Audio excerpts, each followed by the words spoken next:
Transtorno obsessivo compulsivo do filho, que talvez o próprio pai tenha causado. Como lidar com uma coisa tão delicada assim? Podemos começar usando a neuroplasticidade ali no dia a dia. Estimular virtudes, tipo humildade, aceitação e admitir os próprios erros na frente dos filhos, por exemplo. Isso é uma coisa que gerações anteriores tinham mais dificuldade, mas que pode fortalecer o vínculo e ajudar na recuperação, atuando como pai, como mãe. Crescer em ambientes muito controladores pode levar a pessoa a reprimir necessidades, desejos essenciais. E essa energia que fica ali, contida, pode explodir mais tarde, como ataque de pânico. A pessoa revive aquela dinâmica de controle original com outra pessoa, tipo um chefe, um parceiro. E a depressão poderia surgir se o pânico não for bem cuidado, ou quando a pessoa meio que perde a esperança de preencher essa falta primordial, aquela sensação de vazio, de que faltou algo fundamental, tipo amor incondicional. Mas a proposta não é ficar só cavando essa falta, e sim fazer algo diferente com ela. É construir as competências da personalidade para dar conta da realidade dessa falta, principalmente pela aceitação. Aí a neuroplasticidade entra como ferramenta prática. E o que ela exige? Repetição diária, consistente de novas atitudes, novos pensamentos, engajamento multissensorial, ouvir, falar, escrever, agir e desenvolver aquele tripé: conhecimento, habilidade e atitude. A humildade serve para diminuir a resistência à mudança, a aceitação daquilo que a gente não pode mudar.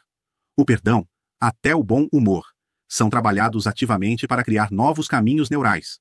O ponto-chave é que a humildade, por exemplo, é vista como essencial para quebrar a rigidez do pensamento obsessivo. Ajuda a pessoa a admitir que, talvez, aqueles pensamentos não sejam verdades absolutas. Isso, junto com a aceitação e outras virtudes, ajuda a reestruturar o jeito de responder aos gatilhos de ansiedade. A ideia fundamental é fortalecer a personalidade para ela funcionar a partir da realidade de agora, do presente, sem ficar tão dominada pelas sombras do passado ou por essa busca eterna por algo que faltou. A autorreparação estaria em aceitar conscientemente essa condição e parar de operar a partir dela. Isso até levanta uma questão interessante para a gente pensar. Às vezes, uma única pergunta pode simplesmente atravessar tudo. Ela vai direto ao cerne de uma luta que tantos de nós enfrentamos. E isso realmente nos força a fazer uma pergunta difícil. O que você faz quando as formas normais de tentar consertar as coisas simplesmente não funcionam? Para encontrar um novo caminho, você precisa começar olhando por que os velhos caminhos estão, digamos, meio quebrados. Precisamos entender a raiz emocional de por que ficamos presos em primeiro lugar. E acontece que muitas vezes tudo se resume a uma única ideia muito poderosa. E essa ideia é chamada de a falta. É aquele buraco emocional profundo e não resolvido do seu passado. Talvez fosse o amor de um pai que você nunca sentiu que teve, ou uma sensação de segurança que simplesmente não existia. É esse vazio que passamos o resto de nossas vidas tentando preencher inconscientemente. E esse sentimento de a falta é o que alimenta essa outra coisa chamada transferência.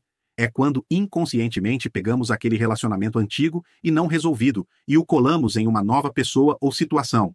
Então, digamos que você teve um pai muito controlador. Você pode se ver reagindo ao seu chefe no trabalho com a mesma intensidade, o mesmo sentimento. Você não está realmente brigando com seu chefe. Você está subconscientemente tentando obter um resultado diferente desta vez, tentando finalmente vencer aquela velha batalha. É como uma fileira de dominós. Tudo começa com aquela falta não resolvida.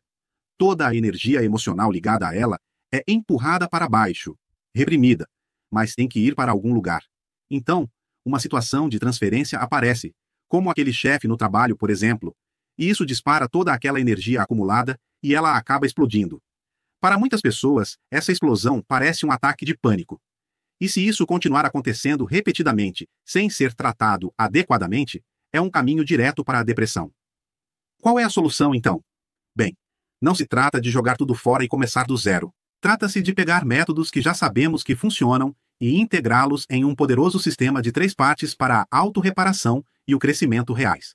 Então, veja como funciona. É um processo de 3 passos bem claro. Passo 1. Investigar a origem. Você tem que encontrar aquela falta original, o que ela realmente é. Passo 2. Interromper o padrão. É aqui que você usa técnicas comportamentais práticas para parar o ciclo de transferência no seu caminho. E então, o passo 3. E este é o verdadeiro divisor de águas: construir nova competência.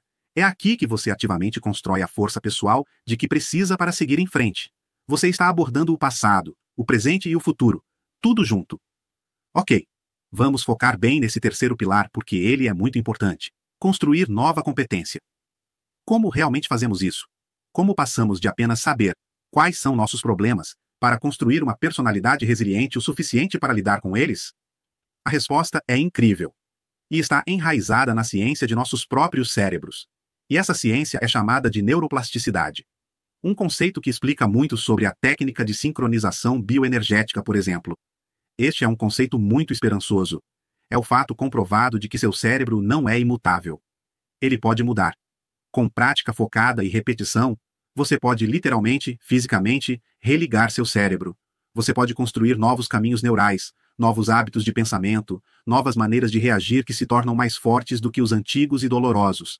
Então, a grande questão é: como você realmente faz a neuroplasticidade funcionar para você? Bem, aqui está uma receita com 3 ingredientes principais. Primeiro, repetição.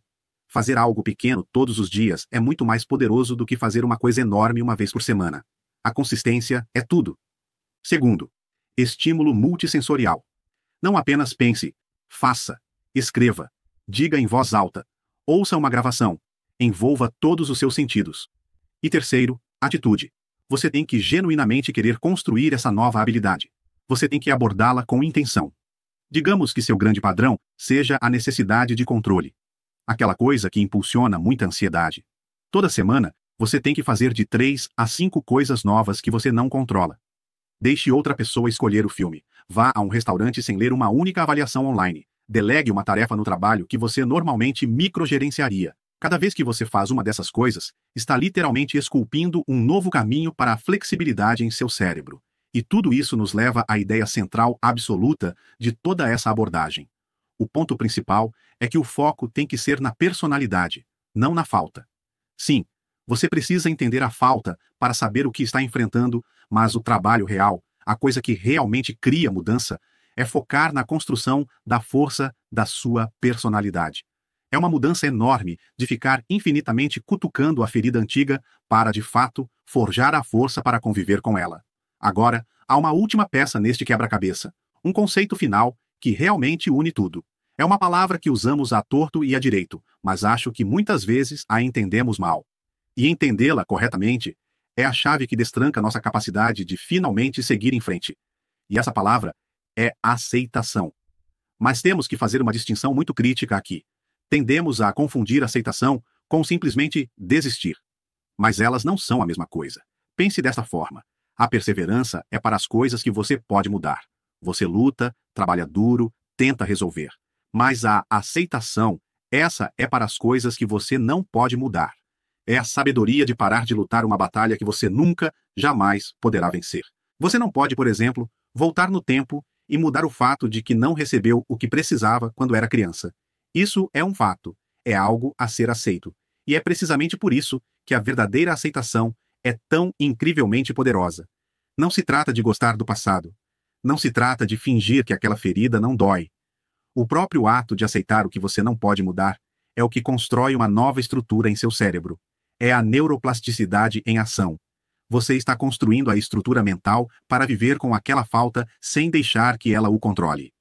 Você finalmente para a missão impossível de tentar preencher um buraco vazio e, em vez disso, constrói uma personalidade forte o suficiente para carregá-lo. Então, no final, tudo se resume a esta poderosa pergunta para todos nós: seremos definidos pelas feridas do nosso passado ou pela força que escolhemos construir hoje? Esta abordagem sugere que, embora as feridas do nosso passado possam não ser nossa culpa, construir nossa força no presente é absolutamente nossa responsabilidade. O foco se afasta do que nos foi feito e se volta para o que podemos fazer por nós mesmos, começando agora mesmo. E se depois de pôr em prática as dicas deste vídeo, você ainda precisar de ajuda, conte com a técnica de sincronização bioenergética.